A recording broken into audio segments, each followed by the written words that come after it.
Do do do do do do do do do do do do do do. Are we live? Are we live? Are we live? Oh, we might be. Yes, we are. Do do. Okay. Hi, everyone. I'm live. I think for the first time in quite some time. I'll just wait for everybody to fill up. I'm going to drop this as a podcast on Spotify, etc., and all the other places. So I will probably be describing some of the things I'm going to show you tonight. I went to London the weekend to see what was going on with the protest, and I shall be reporting to you all what happened. Kinky says, "Yay, you're back!" Yes, I'm here, Kinky. It's been a busy year for me, as some of you have probably seen. But yeah, I'm going to start getting back to live shows and podcasts. Used to really enjoy those. People did. For reason. Alex Hill says Clovis for Assange on 17th of March was in 15 cities and 11 countries. Fantastic. Absolutely. Richard Brank says, yo, hi Richard. How you doing, bro? Kevin Rathbone, bloody hell, you would have had some good material to cover. I did. I'll talk to you all about it in a bit. We were expecting what happened in Bristol though after what we saw on Saturday. We were there at the event all day. We got there, I think, just after 12, just after 1. Well, just after 1. Well, we stopped there for pretty much the whole event. It lasted until probably 5 or 6 o'clock, and then everybody started going home. And it wasn't until after that the police started coming in. I've got video footage of that as well. I shall show you. So where can people find you since you no longer be on YouTube, says Red Dundonian. I'll kind of be on YouTube, but all of my stuff, Red Dundonian, all of my stuff is going to be on my website. But also, if you have the Telegram app on your phone, go to t.me/Gordon Dimmack, and you can obviously go to my Telegram channel, and everything that I do, everything with regards to podcasts, anything I do with regards to videos for RT, you may have seen me do a few of those this year, in the last few weeks. They'll all be collated in the same place on my Telegram channel. And it's really good, the Telegram is. If you haven't got the app, get it, because they don't track you. It's secure. It's not like WhatsApp. It's got nothing to do with Facebook. They're not going to share your shit and sell it to advertisers, etc. So yeah, go on Telegram, t.me/Gordon Dimmack, I think it is, for you can find me there. And I'll drop everything that I do there. It's all going to be free still, everybody. I'm still going to do everything free, and I really appreciate all the support. I still need that. I really do.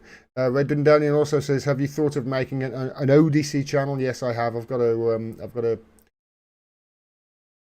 get my act together really, and start posting things on things like BitChute and BitTube and Library and Rockfin and all these places. And I will be doing that over the next week or two, sorting it out.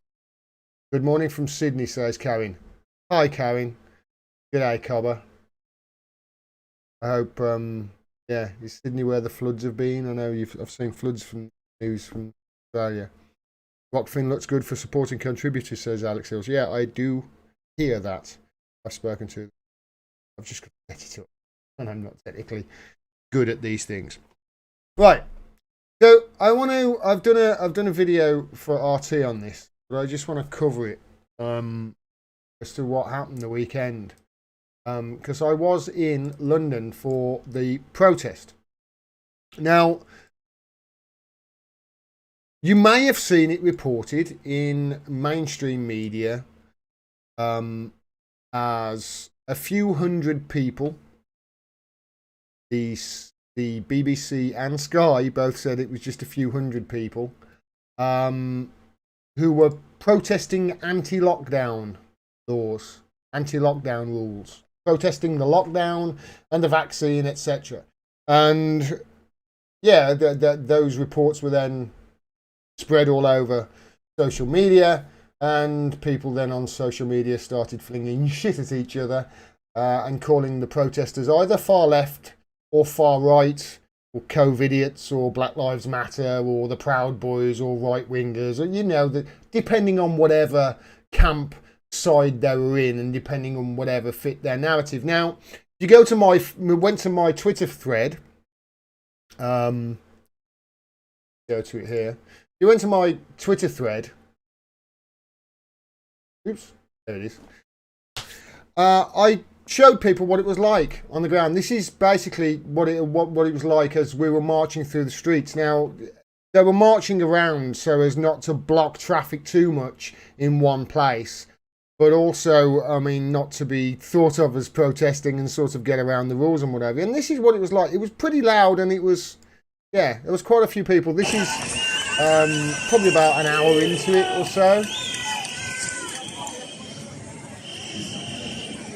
And as you can see here, I'll describe it for those people who are watching. There are, at this stage, there's more than hundreds there, you know. And like I say, this stretches all the way down for as long as I could see, and all the way back. It took us quite a bit to actually catch up with the main group of people. But you can see there are lots and lots of people. They're all shouting freedom, etc. and generally walking and marching.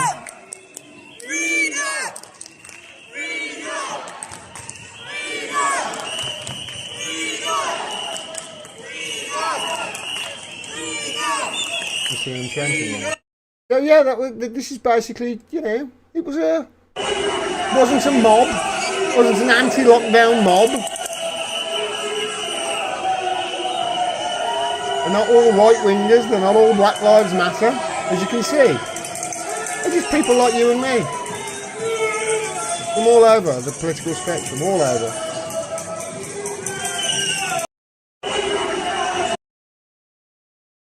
The police, all along this route, yeah, you can see there, prove my point.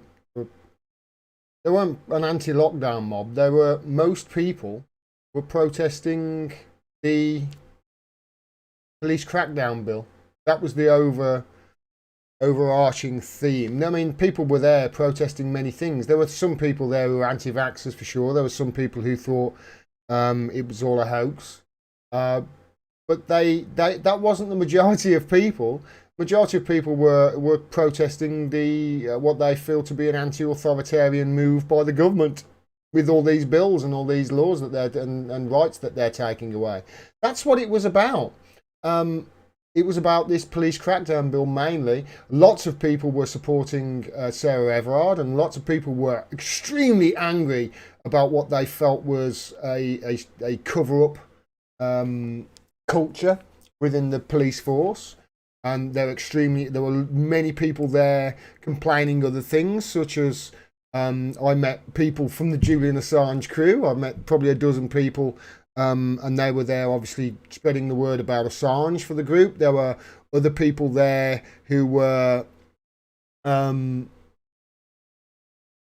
protesting, you know, police brutality, like I say, the Sarah Everard thing. Many different reasons. Many different reasons. But what the main theme wasn't anti-lockdown at all. It was these protest laws that the government are trying to bring through. Now, like I say, there were a few people there. You know, I think if you go to my Twitter thread, I'll show you, just to show you that, you know, I'm not somebody I've got no dog in this hunt. You know, all I'm trying to do here is just tell you what the truth is. You can see here, the police could do nothing about it. There was too many people.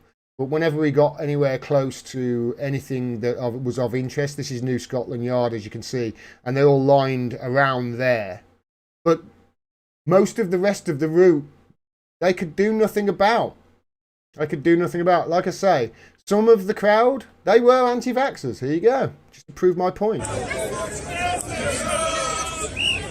Take your fucking vaccine up your ass! You can take your fucking vaccine! Take your fucking vaccine! Take your fucking vaccine up your ass! So there you go. As you can see, there were many people protesting many different things.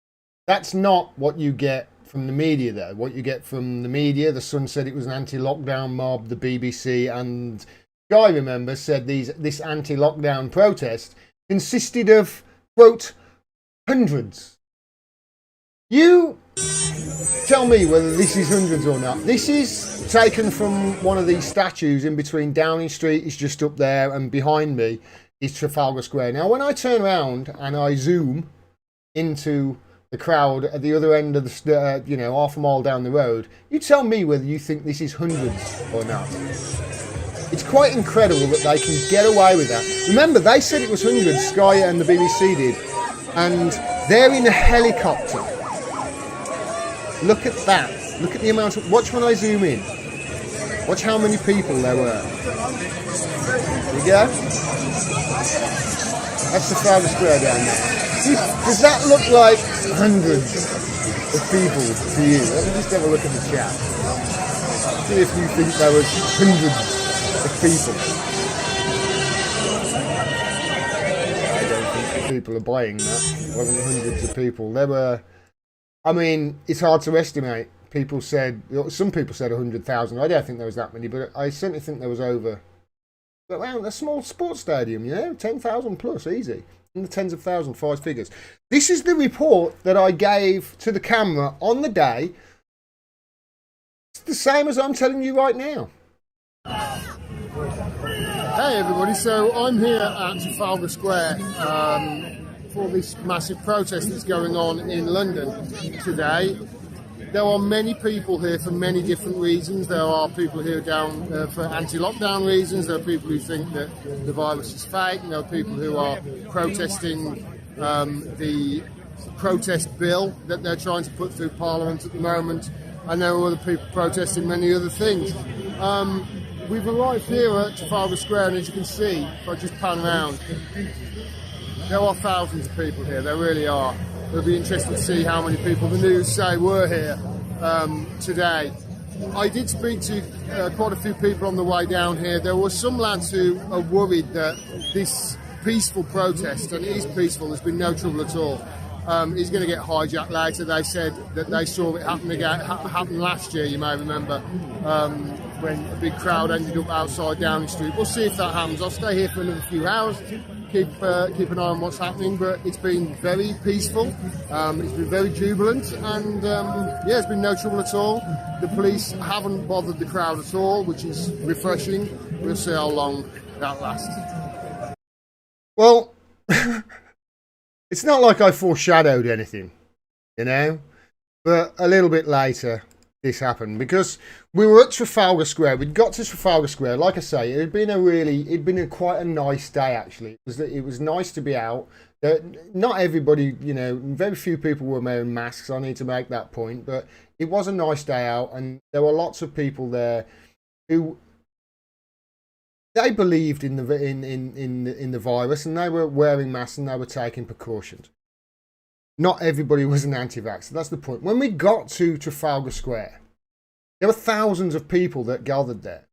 And we were actually concerned. You could see people were starting to get concerned that the traffic had been blocked. We didn't want to do that. That wasn't the point of, they didn't want to do that, because that wasn't the point of it. It was to make it seems the government aware that they are not going to be able to stop a peaceful protest if enough people turn up.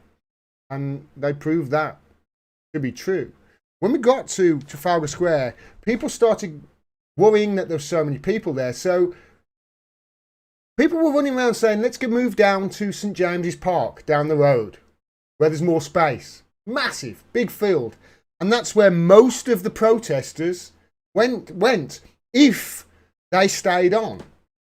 Most of the protesters went home at that point. The rally had ended. The march had ended.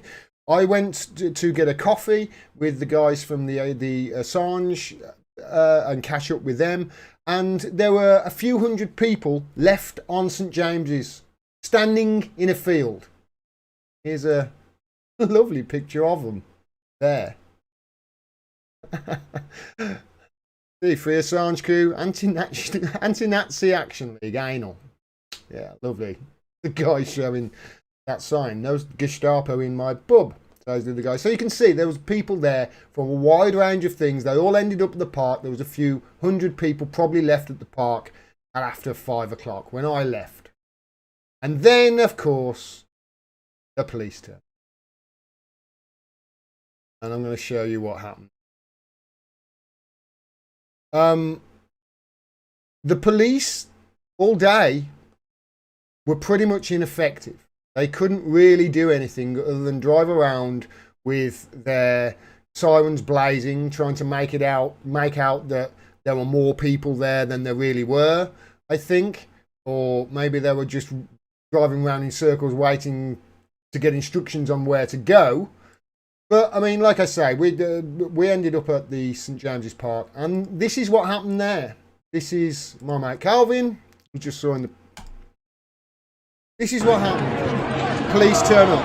Now, bear in mind, when I left, all of the people that were left in the film, there was a few hundred, maybe 1,000 people. They were all spread out. They were all spread out. But then the police turn up, and obviously everybody gets attracted to them. There's no reason for the police to be there other than to escalate things. And that's what happened.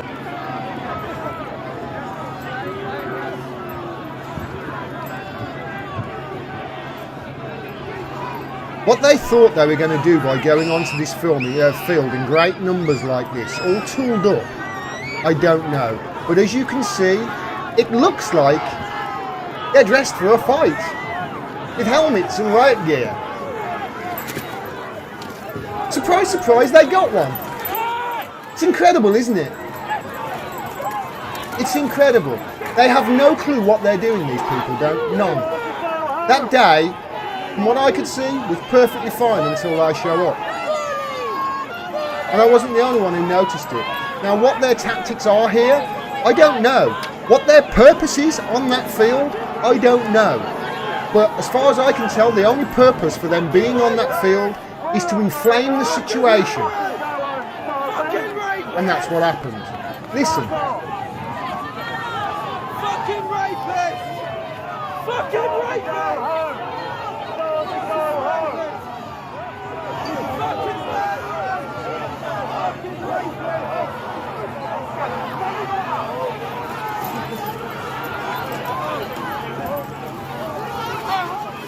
Everyone stand! This is what happens when you throw a bomb. You're giving me no excuse! It's like they've gone there and they've walked into the middle of the field with no plan whatsoever, and then they've suddenly realised, oh shit, we're outnumbered 50-1.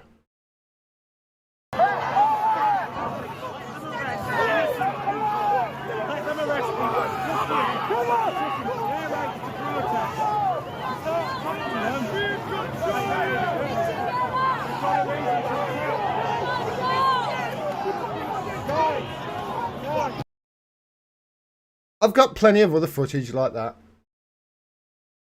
But that's pretty much what happened. They turned up and, yeah, incidents start happening. As you heard there, people were shouting rapists at them. I heard Prince Andrew mentioned quite a few times on the day. People are angry. Angry. And the media, who two sides fucking everything. They two sides climate change, for fuck's sake. They don't two sides this. It's just, yeah, the one side is they're anti-lockdown, anti-maskers, and it's just, they scuffle with the police and they're all thugs. And today it's all about condoning them. Well, what about, I know these people say they shouldn't say what about, but how about the protesters' grievances?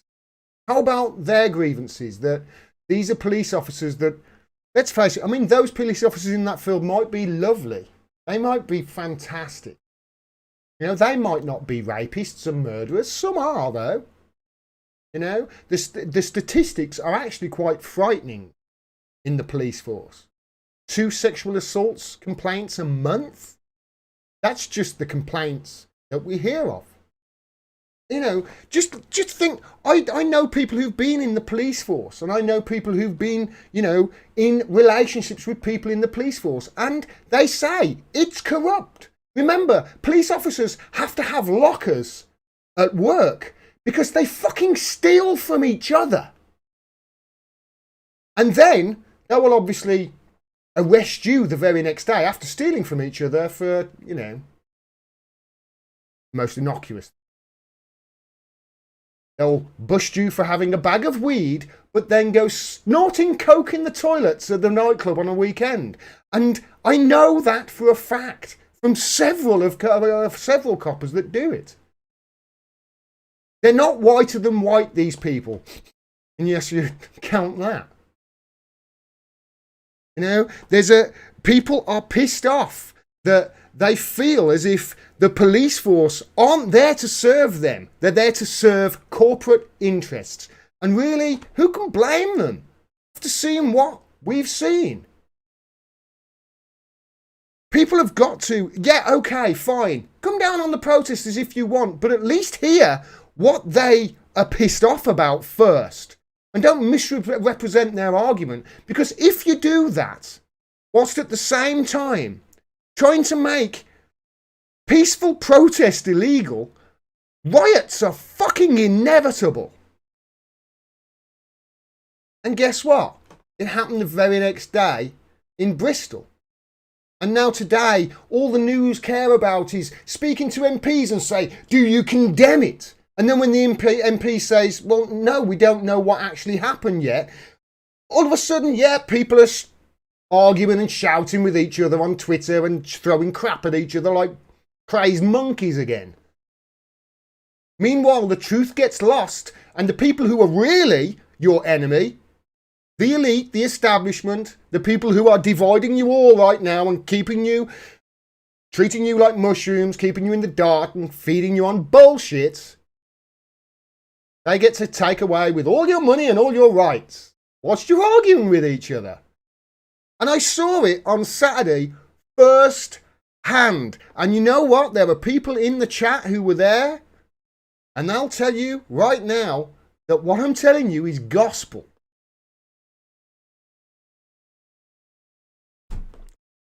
It's like the BBC misreport things to almost dissuade people from joining the protest. That seems to be their remit. With the legacy media, the Sun, Sky News, etc., you know, Independent, all those legacy media, the reason they get things wrong is simple. They didn't have anybody at the protests. They didn't. They had helicopters in the air, but nobody actually there on the ground. How can you tell what the protest is for from a fucking helicopter?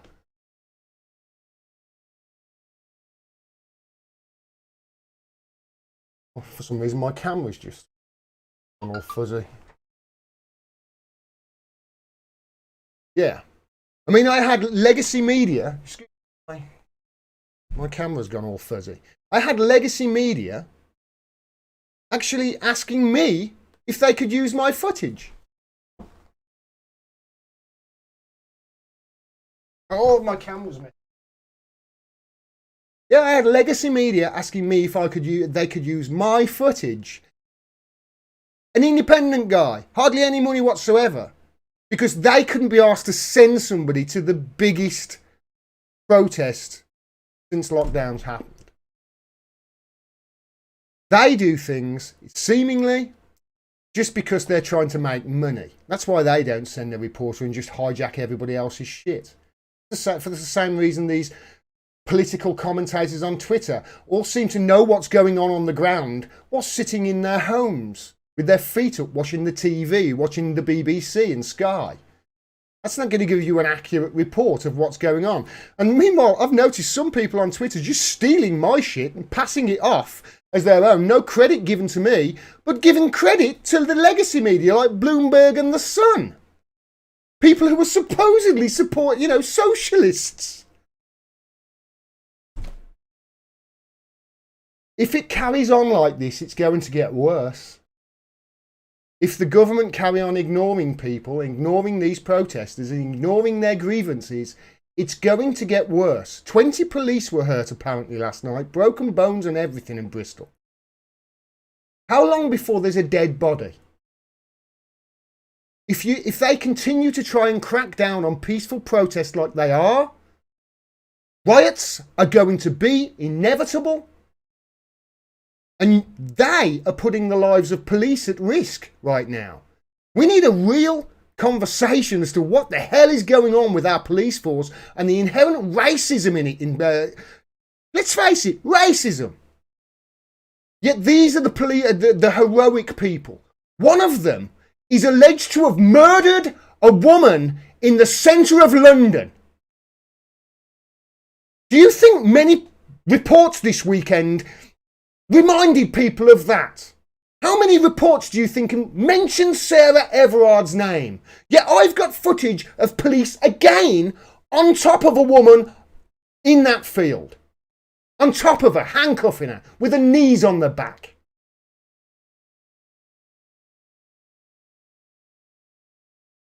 They two sides everything, but not this. They're lying to you. Lying to you. To keep you all divided and all distracted and fighting amongst each other. Whilst they'll take off with all your rights and all the power. Yet again. There's my report from the protest in London. That's honest. That's truthful. Go and ask people who were there. They'll tell you it's the same. Yeah, there were scuffles, but it was on the fringes. It was on the fringes.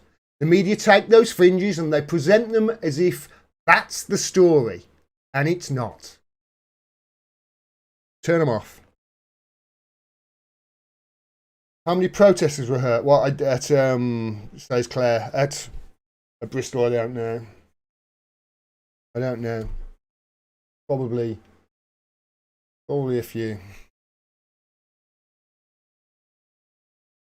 Hi everybody in the chat. I've got a video actually I want to record whilst I'm doing this live stream. Pretty sure I've got it set up. Oh, I have. I'm going to record this if you don't mind. Whilst I'm live.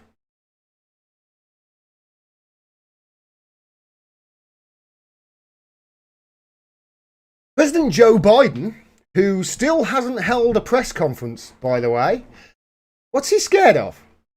I mean, did they see Trump's press conferences? He can't do worse than those, can he? Can he? Anyway, instead of a press conference, Joe Biden decided, you might have seen, to do a nice sit-down chat with the host of the American version of Good Morning Britain. Good Morning America. Anyway, his name is George Stephanopoulos. And George Stephanopoulos, in the past, he's donated tens of thousands to the Democrats for years without revealing it to the employer or his viewers whilst interviewing Democrats. This is George Stephanopoulos, who I found out in 2010 also attended a dinner party at Jeffrey Epstein's mansion, alongside guests which included Charlie Rose, Woody Allen, and Prince Andrew. Nice friends. Why does he get to ask the president questions, but no other journalists do? A riddle.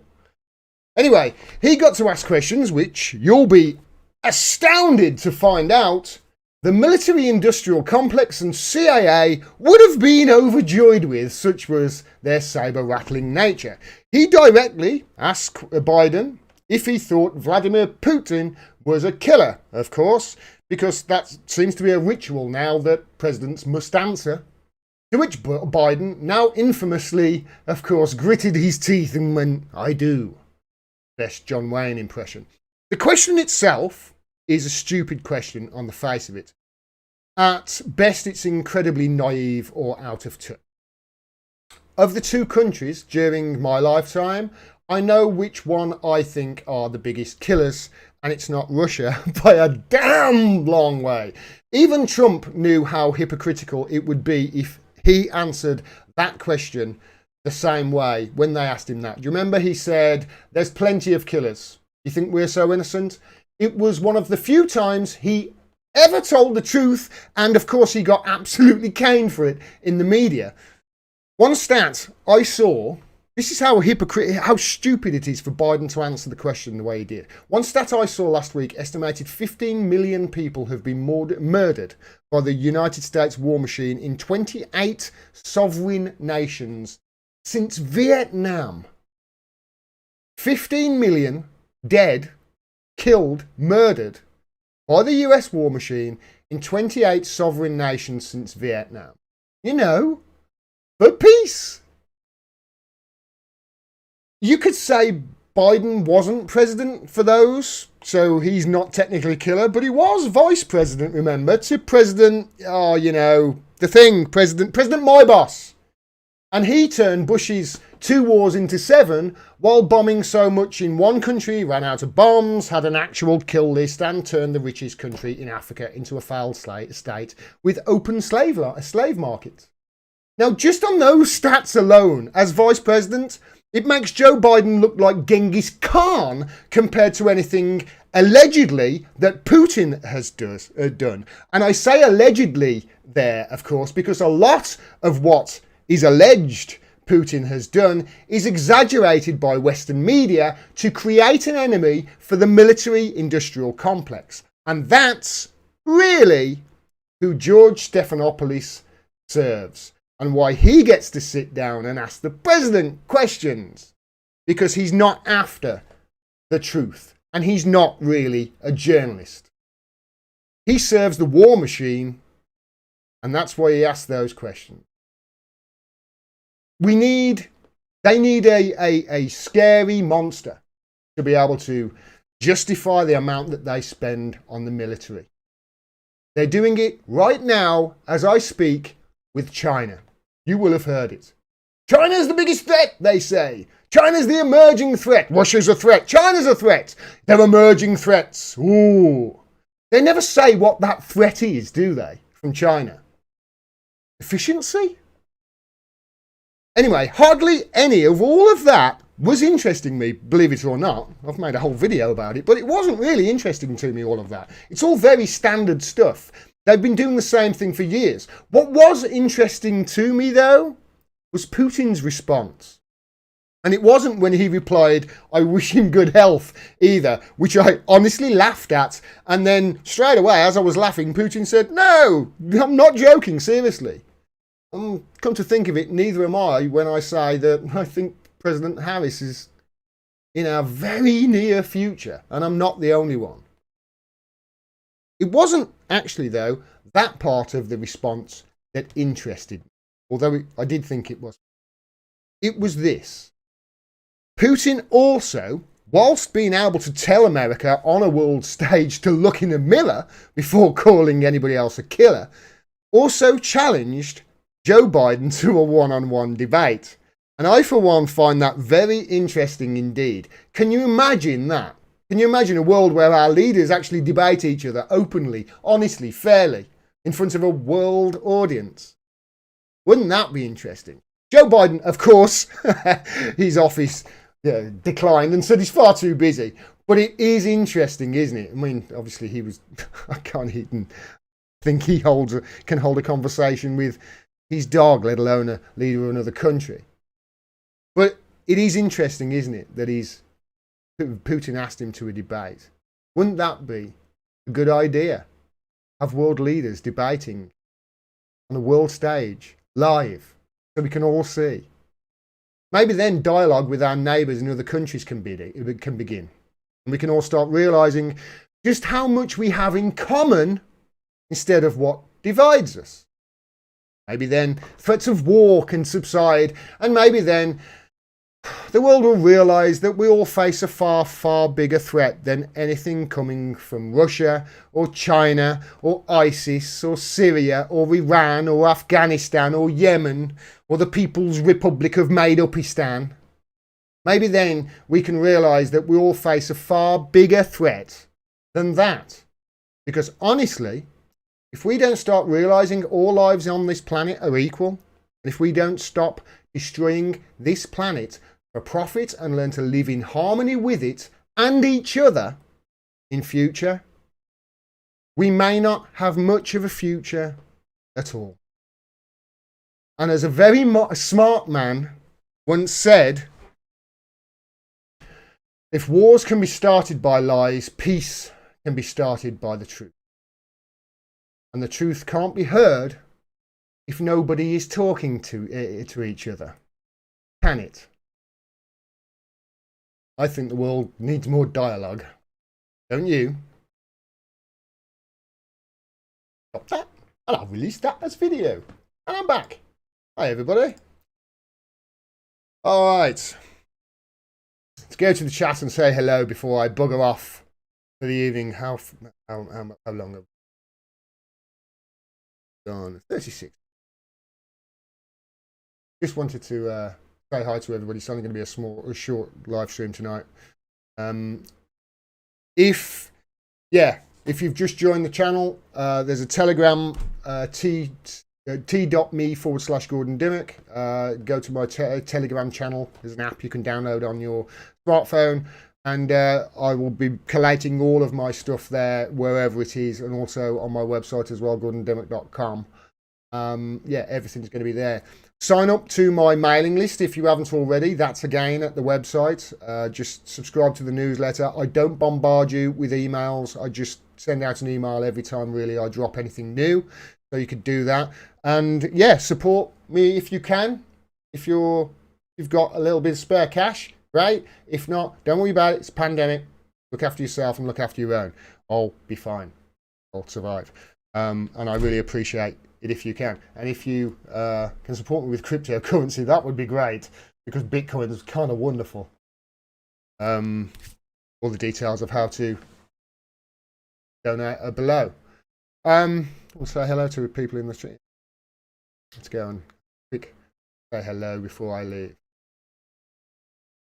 Putin knew Biden would reject the debate, says Kinky. I know, and that's the beauty of it, isn't it? He knew, and he knew that was a big mistake, them asking him that question. But, I mean, you know, this is what they do, isn't it? It wasn't about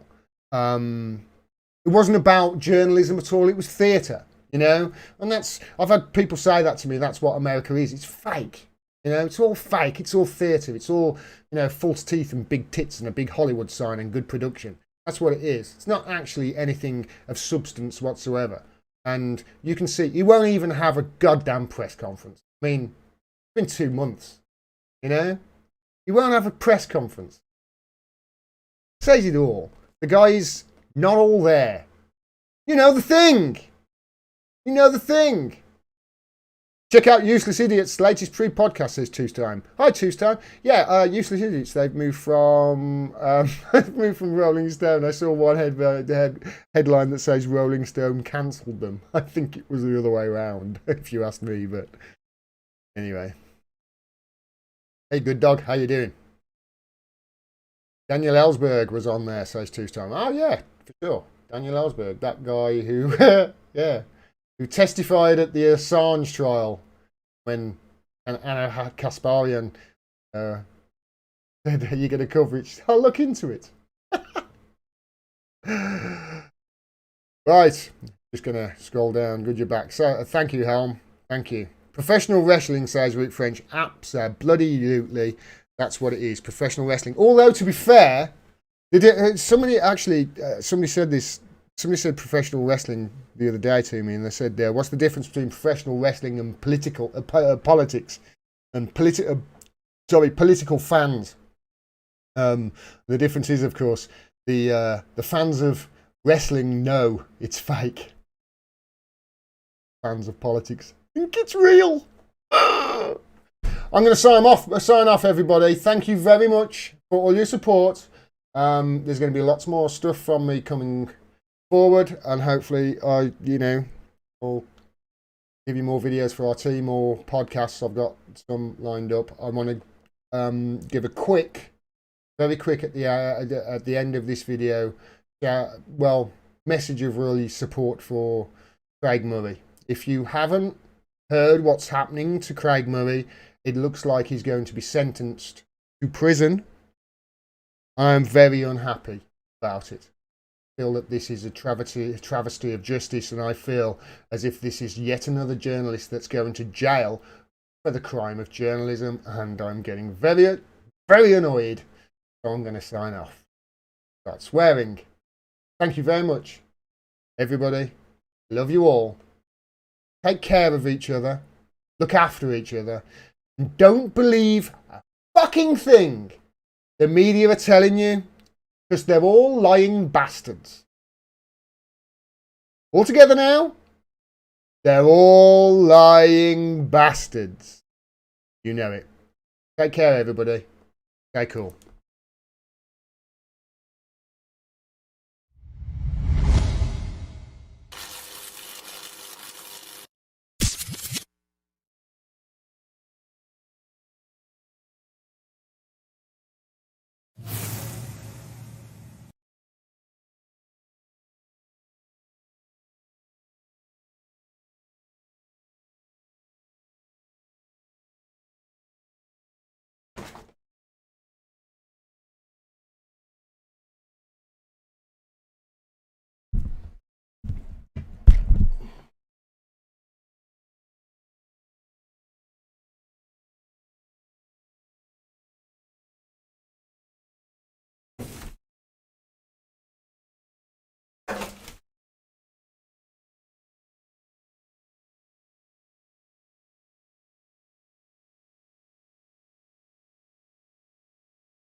I've done decent.